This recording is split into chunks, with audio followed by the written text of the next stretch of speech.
most dangerous with hands and with a gun? Zip. Yeah, other side. There was a lot. There was a lot. A lot of them got killed. That I met, that I knew they were dangerous at the time. I knew him now. Probably Cesare Bonventre. Jesus, they call him the tall guy, right? He was not 6'7". He was probably 6'1", 6'2". Which he was a little taller than Bardo, but not by much. Okay, just so you know, and Bardo's tall. 6'1" in Sicily is like a football. It's like yeah. You see, he was 6'7". My father was 5'5", so yeah, these guys are short. He was damn. He was feared. So I want to talk about that because like he was an up and comer, involved with theoretically involved with the Galante hit, or at least didn't prevent it. He was a rising star. He was a moneymaker. He adopted the American culture. He was Sicilian, but like the sunglasses and the life. Why did he have to go? Power move. Joe Massino power move. Absolutely. We said this all the time. There was this drug dealer, Tony Aiello.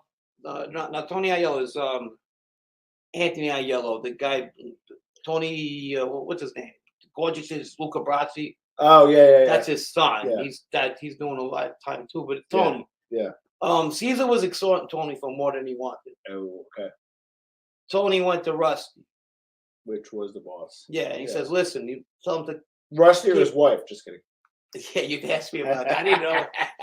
Let me see the psych papers on that. I was gonna say. But anyway, he had his foot on Tony's. Caesar did. Yeah. On Tony's neck, and Rusty said, "Lay off," and he said something to the effect like, "Fuck you, who are you?" Hey. Yeah. Which is, if anybody who knew Caesar's story circulated, that's very probable.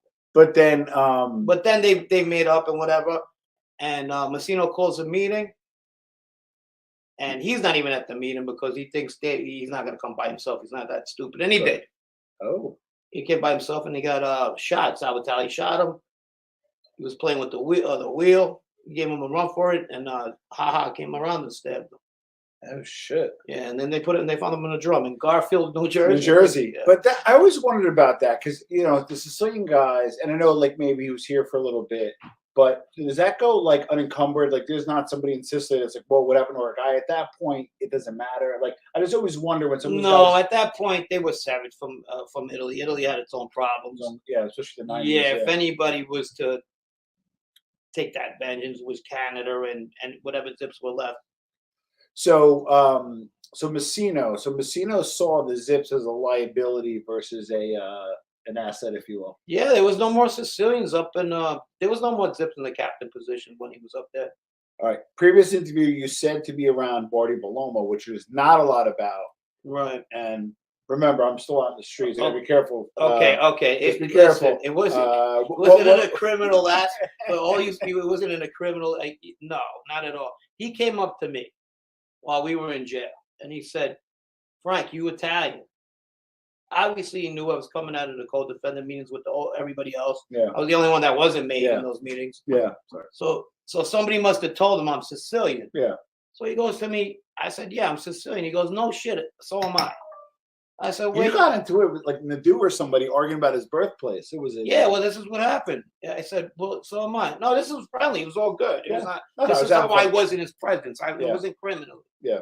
And he goes, "Yeah." I goes, "I was born there too." I go, "Where were you born?" He said, "Corleone." And he goes, "Where are you from?" Castellamare. I go, "He's from Corleone." Yeah. How apropos. Yeah. So you learn something new every day. So, but that was it. It wasn't like we scored on something. He was one of the nicest guys I ever met. So real family guy. Every time his family was there, he did his family thing. He wasn't, How was he treated in jail? Good. He did his own thing. He had you could tell he was really into his legal work. Always buying it. Smart guy. Okay. He was that college educated, I believe, right? I don't know, but he's a smart guy. I always thought of him to be like the Italian American type. So this and that from the Bronx.